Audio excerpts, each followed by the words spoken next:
अस्सलाम वालेकुम गाइज़, उम्मीद है आप ठीक होंगे। गाइज़ आज हम चेक करेंगे कि हम किस तरह अपनी डिवाइस में इंटरनेट की स्पीड को टेस्ट कर सकते हैं। तो आपने क्या करना है, क्रोम में आ जाना है। क्रोम में, गूगल में, किसी भी ब्राउज़र में आकर आपने सर्च करना है इंटरनेट स्पीड टेस्ट। जैसे ही आप सर्च करेंगे, ये पहले आपने ना जो वेबसाइट आ रही है इस पर क्लिक करना है। जैसे ही आप इसको क्लिक करेंगे, आप देखेंगे यहाँ पर ये स्पीड टेस्ट का इंटरफेस ओपन हो जाएगा।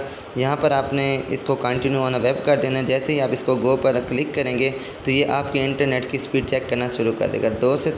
1 मिनट लेगा या 40 से 50 सेकंड लेगा, ये आपके इंटरनेट की स्पीड को चेक करेगा।